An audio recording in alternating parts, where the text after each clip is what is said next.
Sir law of అట్రాక్షన్తో ఒక mental ఉన్నప్పుడు అంత పని చేస్తుంది అంటారా? అంటే మెంటల్గా ఉన్నప్పుడు లాపాటక్స్ ఏం పని చేయదు. నువ్వు మైండ్ని పిచ్చి పిచ్చిగా కదా ఆలోచిస్తున్నావా? అద్దంలో మాట్లాడడం అనేది ఊరికే కాదండి. ఇప్పుడు మీ వీలైతే కొంచెం అద్దంలో కూడా మాట్లాడండి. ఎందుకంటే నీ మైండ్ వినాలి, నువ్వు ఏమేమి చెప్తావు అది వింటాది. బ్రహ్మం రాశాడు, నువ్వు ఎలా కావాలనో అలా జీవించుకొని రాసింది. అలా చేస్తేనే వస్తుంది అంటారా? అలా చేస్తేనే నువ్వు మెంటల్ పరంగా నువ్వు బయట రావచ్చు. నెగిటివ్ పవర్ ఎక్కువ నాను, వాడు నెగిటివ్ థాట్స్ వచ్చి మన ఇన్నర్ మైండ్లో కూర్చొని ఉంటుంది. అందుకే ఏదైనా చెప్పేటప్పుడు కూడా అన్ని విషయాలను ఇతరులకు చెప్పకండి అని. అందుకే అద్దంలో కూడా నిలబడుకొని కూర్చొని కానీ అన్ని ఉన్నట్టు వచ్చినట్టు జరిగినట్టు హ్యాపీగా ఉన్నట్టు చెప్పండి.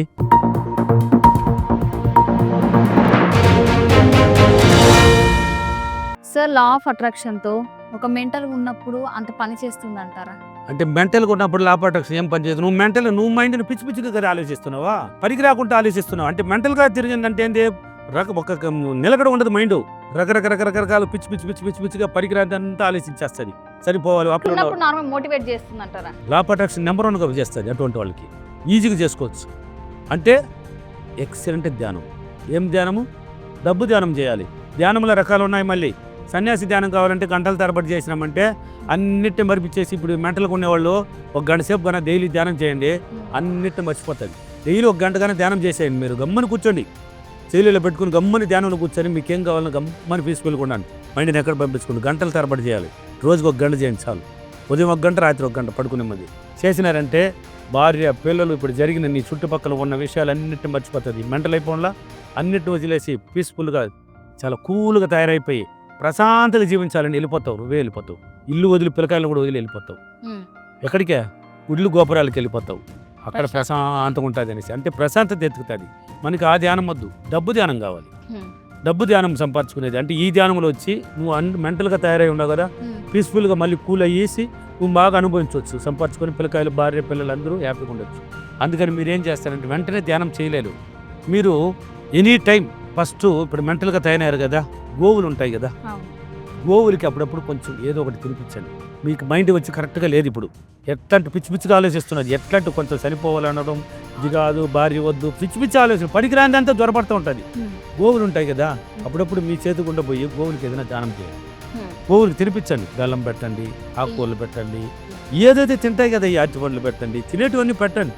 అప్పుడప్పుడు పక్షులు ఉంటాయి కదా, పక్షులు జీవరాశులు ఎక్కడైనా నీ ఇంటి ఆవరణంలో కానీ అక్కడక్కడ కొద్దిగా ఊరికి కొద్దిగా పెట్టేయి. నువ్వు పెట్టేసి దూరం వచ్చాయి.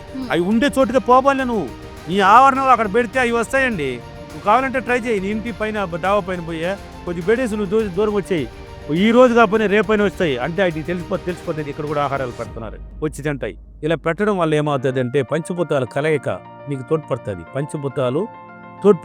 పంచభూతాలు తోడ్పడి నీ మెంటల్ పరంగా విశ్వశక్తి కనెక్ట్ అయ్యి పీస్ఫుల్గా రావాలంటే ఇలా చేసి కొంచెం ధ్యానం చేసుకో. పడుకునే ముందు గమ్మని కూర్చో, ఏం చేయొద్దు. పిచ్చి పిచ్చి ఆలోచనలు వస్తున్నాయి కదా, గమ్మని చేతులు పెట్టుకుని ఏమి లేకుండా గమ్మని కూర్చో. ఇప్పుడు ఏది ఆలోచించకూడదు. కూర్చోమన్నాను, చీకట్లో కూర్చో, ఏం ఆలోచించకూడదు. బయట ఎక్కడ ఏం జరిగి ఉన్నాయి, ఇంతకుముందు ఏమేమి పోయినాయి, అక్కడ ఏం జరిగింది, ఇక్కడ యాక్సిడెంట్ జరిగింది, వాడు తిట్టినాడు, ఏది గుర్తు రాకూడదు. గమ్మని కూర్చొని నీ గురించి మాత్రం ఆలోచించు. గమ్మని నేను హ్యాపీగా ఉండాలి, నేను బాగుండాలి, నేను బాగా సంపాదించుకోవాలి, లగ్జరీ జీవించాలి, ఇలాంటివి ఆలోచించు. కూర్చున్నావు కదా, గమ్మని ఉంటే మళ్ళీ వెళ్ళిపోతుంది. అది నీ గురించి ఆలోచించు కొంచెంసేపు, పదే పడుకునే ముందు చెయ్యి. నిద్ర లేచి 4 తర్వాత మళ్ళీ మెంటల్గా ఉండేవాళ్ళు కూడా లేసుకోవాల్సింది. నువ్వు నిద్రపోతే మళ్ళీ ఆ శక్తి కనెక్ట్ అవ్వదు. అలవాటు కొన్నాళ్ళు ఒక 21 రోజులు ట్రైనింగ్, ఆ మెంటల్ ఎలా పోతుంది నువ్వే చూడొచ్చు. ఆ మెంటల్ గురించి చూడు. అప్పుడు నీకు ఎనీ టైం వచ్చి కూర్చోవాలనిపిస్తుంది. ప్రశాంతంగా ఒక దగ్గర కూర్చోవాలి, ప్రశాంతంగా ఇది ఏదో ఉందిరా దీంట్లో అని అనిపిస్తుంది. నీకు ఏదో ఉంది అంటే అప్పుడు నీకు ఈ మెంటల్ పిచ్చి ఆలోచనలు రావు. అక్కడ కంట్రోల్కి వచ్చేస్తుంది. రోజు తగ్గిపోతాయి. అప్పుడు వచ్చి భార్య పిల్లలు అన్నీ గుర్తొస్తుంది. నీకు ఆలోచన వస్తుంది. పిల్లలు చదివించాలి, ఈ స్కూల్ కాదు, పిల్లలకు బట్టలు బాగాలేదు, భార్యకి చూడు ఇలా ఉంది, ఇంట్లో తినడానికి కరెక్ట్గా లేవు, మనం సంపాదించాలి. ఇప్పుడు చెడ్డ ఆలోచనలు రావు, మంచి ఆలోచనలు పుట్టుకొస్తాయి. నువ్వు ఇక్కడ మంచి పనులు చూపిస్తున్నావా, నీ బాడీకి ట్రైనింగ్ అవుతున్నదే, నీ మైండ్ ట్రైనింగ్ అవుతున్నదే. అందుకే ఇప్పుడు అద్దంలో మాట్లాడడం అనేది ఊరికే కాదండి. ఇప్పుడు మీ వీలైతే కొంచెం అద్దంలో కూడా మాట్లాడండి. ఎందుకంటే నీ మైండ్ వినాలి, నువ్వు ఏమేమి చెప్తావు అది వింటాది. నీ ప్రతిబింబం చూడాలి, నువ్వు ఏమేమి చెప్తున్నావు చూడాలి. ఆ ఎక్స్ప్రెషన్ అంతా అక్కడ జరగాలి మిర్రర్ దగ్గర. అప్పుడు అక్కడ కూడా కొంచెం మాట్లాడు. ఇలాగనే కొన్నాళ్ళు చేసినారనుకో ట్రైన్ అవుతుంది మైండ్. ఇప్పుడు మెంటల్ ఆలోచనలు రావండి. ధ్యానం కూర్చునేసినావు, నువ్వు మంచి పనులు చేస్తున్నావు, మెంటల్ ఆలోచన రావు, నువ్వు గమ్మని వదిలేసి. అందుకే మన మనసు దేని మీద అయితే మళ్ళిస్తామో, మనసు దేని మీద పెడతామో అట్లా తీసుకెళ్తూ ఉంటుంది, ఆ మైండ్ క్యాచ్ చేసుకుంటుంది. అందుకని మనసుని దానికి వదలకండి, పిచ్చి ఆలోచనలు వదలకూడదు. ఆ పిచ్చి ఆలోచనలు వచ్చినప్పుడు సైలెంట్ అయిపో, కొంచెం కూర్చో, ధ్యానంలో కూర్చో. ఇలాగానే పదే చేసిన ఒక 21 రోజులకంతా ట్రైనింగ్ అవుతుంది. ట్రైనింగ్ అయిన తర్వాత నీ మైండ్ ఏం చెప్తుంది, సాధించాలి, ఎలాగైనా ఎదగాలి, ఏదో ఒక రూపంలో నేను ముందుకు పోవాలి, ఎలాగైనా నేను సాధించాలి, పిల్లకాయలకు మంచి జీవితాన్ని ఇవ్వాలి, మంచి ఇల్లు కట్టుకోవాలి, మంచి బట్టలు వేసుకోవాలి, మంచి నగలు ధరించాలి. ఏదో ఒక మార్గాలు ఉన్నాయి. అందరికీ ఎలా పుట్టుకొచ్చినాయి, పుట్టుకుతే అందరూ ఎలా వచ్చారు, అందరూ ఒకే రూపంలో వచ్చిన తర్వాత బ్రహ్మం రాశాడు, నువ్వు ఎలా కావాలనో అలా జీవించుకొని రాసింది. అలా చేస్తేనే వస్తుంది అంటారు. అలా చేస్తేనే నువ్వు మెంటల్ పరంగా నువ్వు బయట రావచ్చు. నువ్వు అలా చేయకపోతే ఇంకా వేరే మార్గాలు లేదు, విశ్వశక్తిలో ఉండే మార్గం ఇదే. మెంటల్ పరంగా నువ్వు డిస్టర్బెన్స్ అయిపోతున్నావు, పిచ్చి ఆలోచనలు వస్తున్నాయి. ఇలాగనే చేస్తే నువ్వు ధ్యానం ద్వారా, ఈ మంచి పనుల ద్వారా నీ మైండ్ పీస్ఫుల్ అయిపోతుంది, మంచిగా ఆలోచిస్తుంది, మంచిగా అన్నిటినీ కొంచెం ప్రశాంతత వచ్చేస్తుంది. అప్పుడు మెంటల్ ఆలోచనలు రావు, మనకి నెగిటివ్ రావు.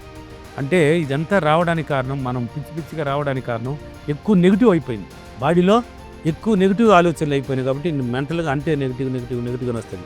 కొంతమంది చూడండి, మీ ఇంటి పక్కన కానీ మీ ఫ్రెండ్స్ కానీ, మీరు ఏదైనా లేదురా రేపు అడిగిపోవాలంటే పోయి చించినావులే, రేపు వచ్చేస్తాను, వచ్చినావు బాగా వచ్చినావులే, కొత్త రివర్స్లో చెప్పేవాళ్ళు ఉంటారు కొంతమంది. రేపు మటన్ బిర్యానీ తినలేవు నువ్వు, మనం ఏం చెప్తే ఆటోమేటిక్ రివర్స్, అంతే నెగిటివ్లో కూరిపోయిన వాళ్ళంతా, వాళ్ళకి నెగిటివ్గా వస్తూ ఉంటుంది. మనం ఏంది వీడ, నేను తింటానంటే తినలేవులే అంటాడు, ఏంది నేను పోతానంటే పోలేవు అంటాడు, ఏది నీకేమని బాగా పోలేవు, నీకు కావాలని చూడా, రేపు నువ్వు పోలేవు. వాడు నెగిటివ్గానే చెప్తాడు. ఈ నెగిటివ్ మనం ఆపేసేది, అక్కడ నెగిటివ్ పవర్ ఎక్కువ నాను. వాడు నెగిటివ్ థాట్స్ వచ్చి మన ఇన్నర్ మైండ్లో కూర్చొని ఉంటుంది, ఏదో ఒక రూపంలో ఆపిపారేస్తుంది. అందుకే ఏదైనా చెప్పేటప్పుడు కూడా అన్ని విషయాలను ఇతరులకు చెప్పకండి అని, ఏదైనా మంచి విషయాలు కూడా నీతిలో దాచుకోవాలి. కొన్ని విషయాలు ఇలా చేయడం వల్ల మెంటల్ పరంగా మెంటల్గా ఉన్నవాళ్ళు, అంటే పిచ్చిగా ఆలోచన వచ్చిన వాళ్ళు ప్రశాంతత వచ్చేస్తుంది. ప్రశాంతత వల్ల నీకు ఆరోగ్యం మెరుగుపడుతుంది, నీ మైండ్ ప్రశాంతంగా పీస్ఫుల్గా నెగిటివ్ని బయట ధరిమేస్తుంది. అందుకే అర్థంలో కూడా నిలబడుకొని కూర్చొని కానీ అన్నీ ఉన్నట్టు వచ్చినట్టు జరిగినట్టు హ్యాపీగా ఉన్నట్టే చెప్పండి. ఆరోగ్యం కూడా వస్తుంది, నీవు వస్తుంది అని మన దగ్గరికి ప్రతిదీ సక్సెస్ అవ్వచ్చు. కానీ హాస్పిటల్ చూస్తే మాత్రం నాది కాదని చెప్పుకోవాలి. మెంటల్ పరంగా ఉన్న వాళ్ళు ఎవరైనా కూడా సరే హాస్పిటల్ చూస్తారు కదా, ఎక్కడైనా అబ్బా బాగుంది అనబడతారు, ఎప్పుడైనా జాగ్రత్త బాగుంది అనే లోపలికి పంపిస్తుంది, ఏదో ఒకటి చేసి నేను అది మంది కాదనాలి. మెంటల్ పరంగా ఉన్న వాళ్ళు జాగ్రత్త కూడా చెప్పాలి, అది నాది కాదు, అసలు చూడనే పర్లేదు, చూసిన కూడా టక్కనే అది మంది కాదు, నాది కాదులే, వెళ్ళిపోవాలి. మెంటల్ పరంగా ఉన్నావు, నీకు మెంటల్ దేశీ లోపల పడబడుతుంది, బాగున్నది అనుకున్నావు. కాబట్టి ఇలా చేయండి, హ్యాపీనెస్ వస్తుంది, ప్రశాంత పీస్ఫుల్ అవుతుంది. భయాన్ని పెరిగితేనని వదలండి, ఫస్ట్ భయం పెరిగితేనని పక్కన పెట్టండి. ఓకేనా?